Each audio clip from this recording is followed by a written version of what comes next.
Hey everyone, this is Josh from before, and I'm here with McFarlane Toys DC Multiverse Red Hood from the Three Jokers wave. And this is the second Red Hood I've reviewed in 2 weeks now. It's a good time to be a Jason Todd fan.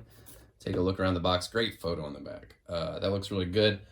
I wish they would put the artist credits on the back. I think the artists of the figures, the sculptors, painters, etc. This guy looks pretty rad. He's going to have a hard time beating this original Red Hood, but let's see what he's got. Let's just get him out of here. So when we saw our first glimpse of the Three Joker waves, I was kind of underwhelmed, but just because it was a little reuse heavy. It seemed like a lot of the legs and stuff were getting reused. So this guy has the exact same legs from the original Red Hood. And these legs, this figure scared me the most because these legs, this Red Hood, aside from maybe some of the animated figures, this guy is kind of the most stylistically extreme. The way his body language has got this sort of curved spine and forward thrusting hip and wide-legged stance. So while in that Red Hood, the body language and the attitude kind of extended all the way up, it seems like this is rendered in a certain way, and then everything above the waist is rendered in a kind of a different way that is a little bit at odds with itself.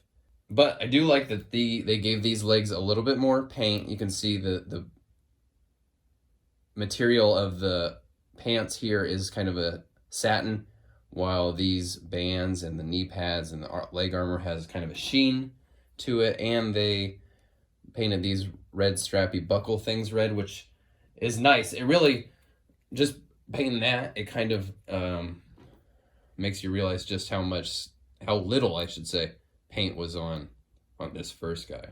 Makes you realize just how many great details are in here and just how much more paint they could be putting on stuff. But we've seen those legs before. Let's look at this new stuff. And this new stuff is really incredible. Where you had just kind of a futuristic stylized leather jacket thing in this first release. This is more of a kind of traditional double-breasted biker jacket. Leather jacket that looks really, really nice. I think I kind of like the details on the back a little bit more. I think the grain is the right size. The details on the front here, they're a little soft. They're a little shallow. It kind of, frankly, it's showing up on camera better than it is like to my eyes. But if you see this guy in person and even just try to look, little things like that zipper, like this soft material doesn't quite hold those details as well. So it gets lost, and I just kind of wish they popped a little bit more. But it's fantastic looking. I love his hood coming out of here. I love the candy coat of paint on the helmet, much like the original. I still think the original looks kind of better, although this is maybe more in line with how he does appear in the comics, and how you're more likely to see him with the suggestion of the Robin-esque mask shape kind of around there. And then as cool as this jacket is, my favorite thing going on here is this torso, which is clearly like a piece of his old Robin costume. I can't wait to see them use this on some more Robins. Obviously a lot of comic versions, but I could even see like a Chris O'Donnell Robin kind of in here. And one of my favorite Robin designs is the Arkham City Robin, where he's got that hood up over his head. You could, if you were gonna maybe say you wanted to like paint this guy, this figure right here, give him a little bit more detail and stuff. It could be pretty rad if you were gonna maybe like do a black wash on his torso or something to make these details pop, and you could like maybe cut out the silhouette of the Robin logo and stick it on there and paint around it, and then when you peeled it off, it would look bare, like he had ripped it off kind of or something, and everything else was kind of aged around that. Just a thought. I complain about repaints and reuse and stuff, but I can't wait to see him reuse that. And it'd be the perfect way to do it, you know what I mean? Because when you give him different arms that aren't like jacket arms that are in line with this, So when it comes time to move this guy around, let's see what's going on.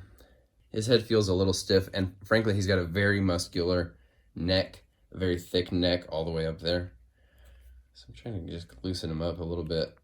Sometimes I play with these on camera right when I get out of the box, and then a couple hours later I pick it up again and it's kind of softened up, and some of the tight articulation moves is freed up a bit.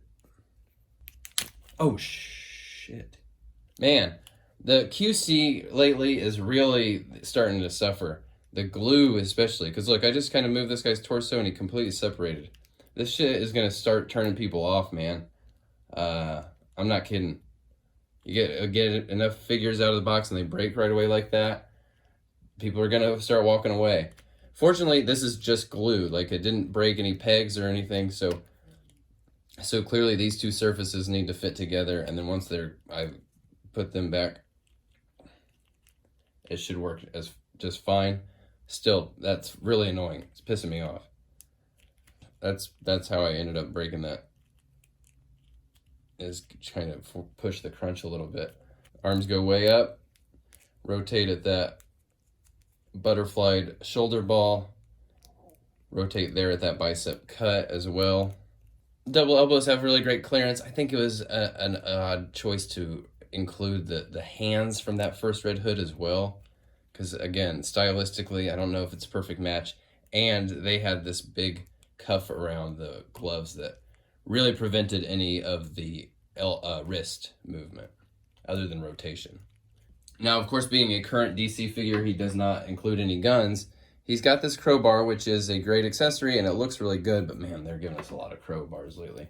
And I'm not even sure if this one's really, of the multiple different crowbars I've seen, I'm not sure if they gave him the right size one. Looks really great holding it and stuff. Again, very appropriate accessory. It's just they're giving us so many of them lately. So you put these guys right next to each other, and I think this original one still has the edge from an aesthetic standpoint. And part of that, I think, is because, like I said, they continue this forward thrusting hip all the way up to the spine. So it's got a little bit of a curve to it. And now, when I take him and I put him in like a, let's see here. You just start moving him around in different positions, and the attitude carries with it, you know. He's grabbing his collar, and he's got this sort of hunch about his shoulders that makes him look like he's really, that sells that pose. Or when you throw him into this like John Woo pose, you know, even though he doesn't have a lot of ab crunch, the sort of built-in body language starts selling that. Whereas this guy, he doesn't even come with any guns. So you could put him in a Max Payne sort of jumping thing. Not quite the same. Not quite the same attitude. Like, it's not even close, in my opinion.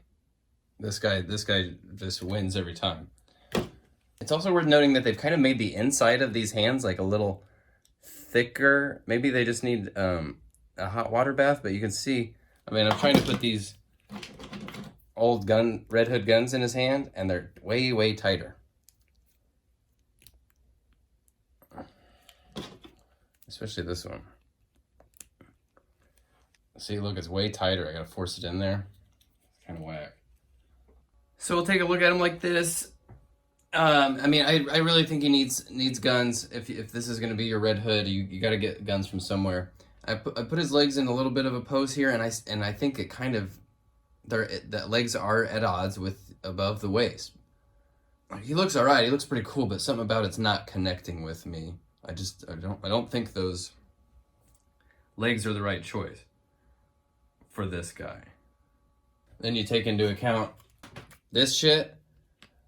Man, you're not gonna have to give me very many more of these, and I will stop picking these up.